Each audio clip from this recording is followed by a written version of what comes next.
మామిడాల యశస్విని అనే నేను శాసనసభ సభ్యురాలిగా ఎన్నికైనందున శాసనం ద్వారా నిర్మితమైన భారత రాజ్యాంగం పట్ల నిజమైన విశ్వాసం, విధేయత చూపుతానని, భారతదేశ సార్వభౌమాధికారాన్ని, సమగ్రతను కాపాడుతానని, నేను స్వీకరించబోయే కర్తవ్యాన్ని శ్రద్ధాశక్తులతో నిర్వహిస్తానని దైవసాక్షిగా ప్రమాణం చేస్తాను. రాజకీయాలంటే చాలా ఇష్టమే, కానీ ఏనాడు కూడా రాజకీయాలకి రావాలని అనుకోలేదు, అలాగే ఎలాంటి ప్రయత్నము చేయలేదు. కానీ అనుకోకుండానే రాజకీయాలకు వచ్చారు, పోటీ చేశారు, గెలిచారు, ఎమ్మెల్యేగా శాసనసభలో అడుగుపెట్టారు. పాలకుర్తి శాసనసభ్యురాలు యశస్విని రెడ్డి మరి ఆవిడ మనతో ఉన్నారు. మరి ఆవిడ ఈ సక్సెస్ని ఎలా ఎంజాయ్ చేస్తున్నారు ఆవిడ అడిగి తెలుసుకున్నాం. హలో మేడం, నమస్తే, ఎలా ఉన్నారు? బాగున్నా అండి.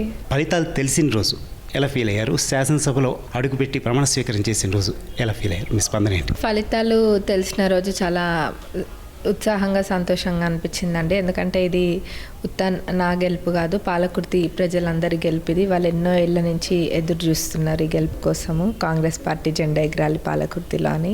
దానికోసము కార్యకర్తలే కానివ్వండి, నాయకులైనా లేకపోతే సామాన్య ప్రజలు అందరు ఎంతో కష్టపడ్డారు. అందరి కష్టానికి ఫలితమే ఈరోజు ఇక్కడ కాంగ్రెస్ జెండా ఎగిరింది. పాలిటిక్స్లో వస్తారని ఏ రోజైనా అనుకున్నారా? అసలు ఎలా జరిగింది మీరు రాక అనేది? వస్తా అని నేనైతే ఎప్పుడు అనుకోలేదండి పాలిటిక్స్లో. అసలు అయితే ఇక్కడ మా అత్తమ్మ వచ్చినారు, అత్తమ్మకే టికెట్ రావాల్సింది ఉండే. కాకపోతే కొన్ని టెక్నికల్ ఇష్యూస్ వల్ల, కొంతమంది అడ్డుకోవడం వల్ల తనకి రాలేదు. అందుకు తను వెనక్కి పోలేదు. ఎందుకంటే అప్పటికే ఇక్కడ ప్రజలకి మాట ఇచ్చిండ్రు కాబట్టి ఆ మాట నిలబెట్టుకోనికి. అట్లనే తను వెనక్కి పోతే తన పరిస్థితి బాగానే ఉంటుంది. కానీ ఇక్కడ తనతో పాటు పనిచేసిన కార్యకర్తలు, నాయకులు అంతసేపు వాళ్ళు అన్ని రోజులు వాళ్ళు భయపడి ఎవరు ముందుకు రాలే కాంగ్రెస్ అంటే. కానీ అత్తమ్మ వచ్చినాక వాళ్ళకు ధైర్యం వచ్చి వాళ్ళు ఇంట్లోకి వెళ్ళి వచ్చి పని చేయడం జరిగింది. వాళ్ళందరినీ కూడా ఇబ్బందులకు గురి చేస్తారు, తనకు రాలేదంతా వెళ్ళిపోతే అని చెప్పి నన్ను తీసుకొచ్చిండ్రు. మా హస్బెండ్ కూడా యుఎస్లోనే అక్కడ సిటిజనే.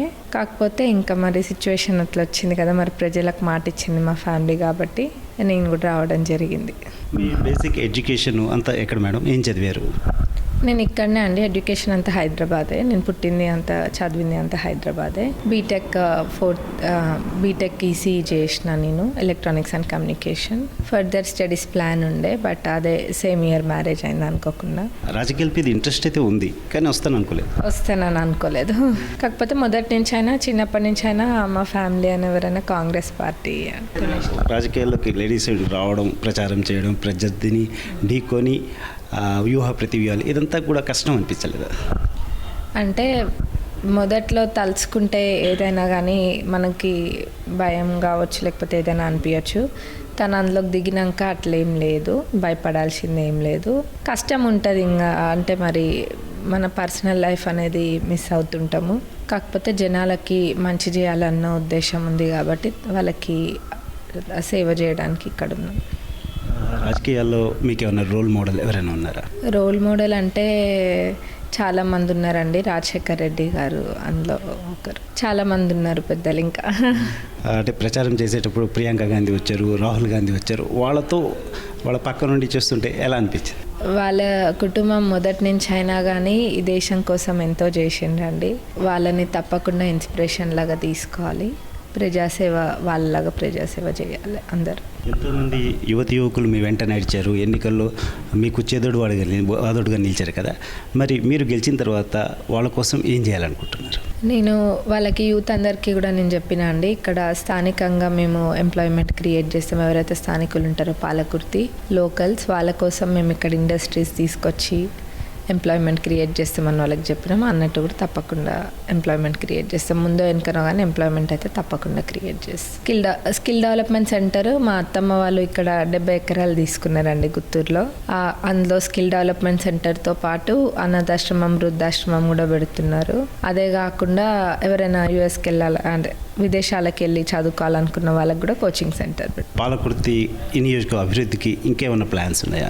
ఉన్నాయండి. అంటే ఇంకా చేయాల్సిన పనులు చాలా ఉన్నాయి. ఇక్కడ ప్రభుత్వ డిగ్రీ కాలేజే కానివ్వండి, కొన్ని చోట్ల పాలిటెక్నిక్ కాలేజ్, ఇవన్నీ కూడా పెట్టాలి. మళ్ళీ ఆ హాస్పిటల్ అని ఎక్కువ, ఇప్పుడు 50 పడకలు ఉన్నదన్న 100 పడకలు చేయడం అన్నా, లేకపోతే ఇంకా ఇక్కడ తొర్రూరులో మినీ ట్యాంక్ బండ్ అన్న, మాదన్న టెక్స్టైల్ పార్క్ ఉంది కొడకన్లా, అది ఇంకా చాలా ఉన్నాయి. ఇండ్లు ముఖ్యంగా అప్పుడు ఇండ్లు అడిగిండ్రు బాగా ప్రచారంకి పోయినప్పుడు ఊర్లల్లో.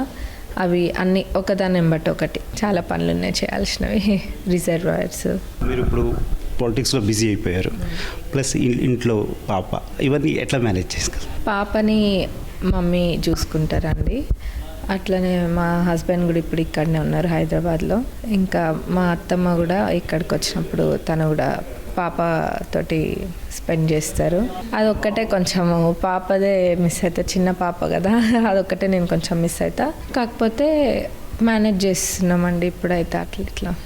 ఫస్ట్ టైం వచ్చారు, పోటీ చేశారు, 40,000 పైన మెజారిటీ, నిజంగా చాలా గ్రేట్ ఇది. మరి ఇది ఎలా సాధ్యమైంది?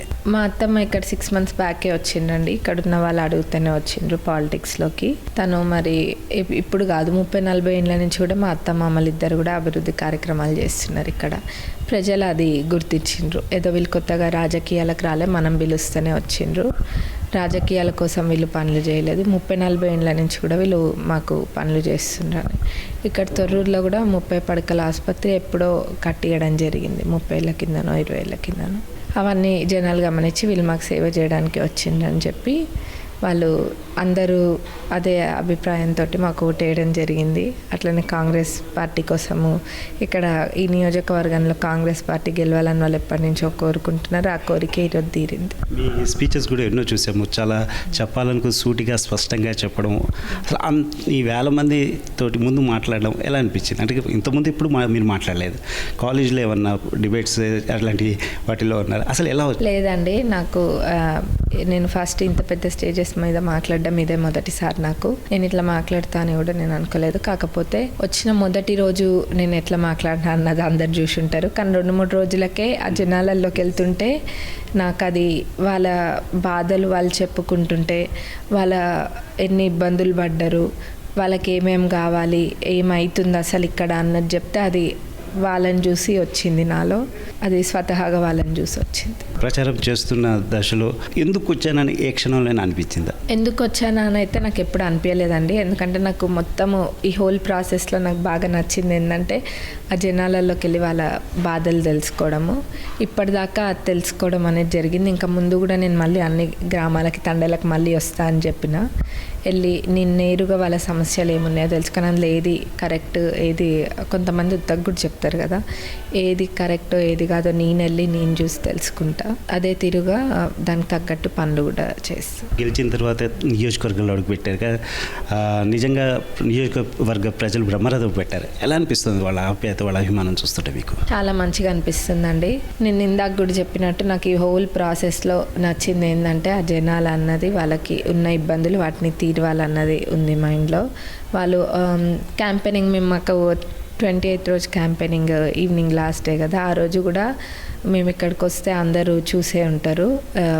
మా అత్తమ్మని ఇక్కడ ఉండొద్దని చెప్పి అనడం జరిగింది. అప్పుడు వాళ్ళందరూ వాళ్ళ ఇంట్లో మనిషికి ఏదైనా బాధ వస్తే ఎట్లా అయితే వాళ్ళు ఎమోషనల్గా ఫీల్ అవుతారో ఆ రోజు వాళ్ళ ఇంట్లో మనిషినే ఏదో అన్నట్టుగా అందరూ బాధపడడం జరిగింది.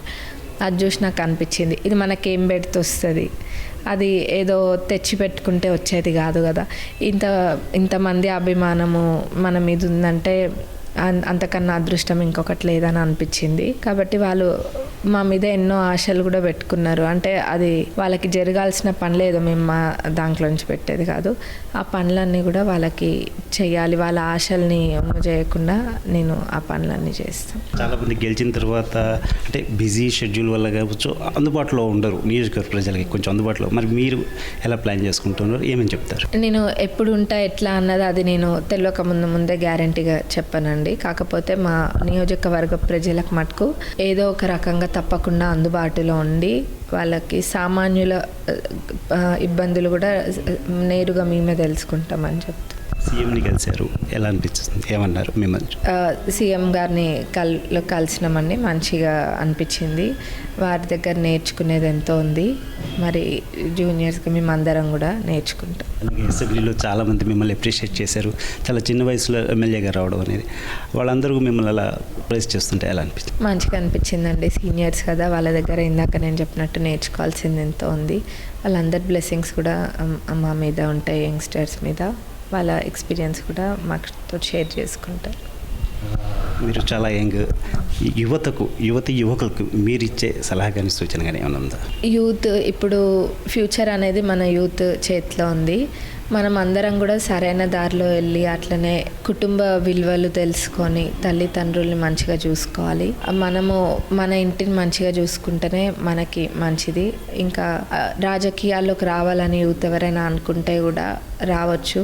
అందులో మనం భయపడాల్సింది ఏం లేదు. మన ఉద్దేశం మంచిగా ఉంటే ఎక్కడైనా మనం రాణించవచ్చు. అంతేగాని ఏదో దౌర్జన్యాలు అట్లాంటివి చేయొద్దు. కానీ మనకు మంచి ఉద్దేశం ఉంటే మటుకు రాజకీయాల్లో మనం ఎటువంటి ఇబ్బంది ఉండదు. ఇది యూత్ అయినా మహిళలైనా, మహిళలు కూడా చాలామంది ఆలోచిస్తారు ఇట్లాంటి వాటికి రావడానికి. నేను కూడా అనుకోలేదు కదా, అనుకోకుండా వచ్చిన కదా, ఏమి ఇబ్బంది ఉండదండి. మరి అట్లనే యూత్కి ఇంకొకటి ఏం చెప్పాలనుకున్నా అంటే చాలామంది అన్ఎంప్లాయ్మెంట్ వల్ల ఇబ్బంది పడుతున్నారు. మన రాష్ట్ర ప్రభుత్వం, మన రాష్ట్రంలో కూడా 2 లక్షల ఉద్యోగాలు ఉన్నాయి. అవన్నీ కూడా భర్తీ చేస్తాను మన ప్రభుత్వం చెప్పింది. అట్లనే అది కాకుండా మా నియోజకవర్గంలో మా యూత్కి నేను చెప్పేది ఏంటంటే, మేము అన్నట్టు తప్పకుండా మాట నిలబెట్టుకొని ఉద్యోగాలు కల్పిస్తాం. ఇక్కడ మీరు అందరూ ఎంతో కృషి చేసినారు.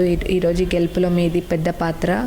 ఎందుకంటే చాలామంది హైదరాబాద్లో ఉన్న వాళ్ళు, వేరే దగ్గర చదువుకోవడానికి వెళ్ళిన వాళ్ళు, వాళ్ళందరూ కూడా యూత్ వచ్చి పెద్దవాళ్ళకి చెప్పడం జరిగింది, వాళ్ళకి అర్థమయ్యేటట్టు. మీ అందరికీ కూడా నేను ఈ వేదిక ద్వారా ధన్యవాదాలు తెలియజేస్తాను. ధన్యవాదాలండి. మరి యువతకు ఎంతో భవిష్యత్తు ఉందని, ఖచ్చితంగా యువత రాజకీయాల్లోకి రావాలని యశస్విని రెడ్డి కోరుతున్నారు. కెమెరామెన్ వెంకట్తో రవిచంద్ర, ఈటీవీ న్యూస్, పాలకుర్తి.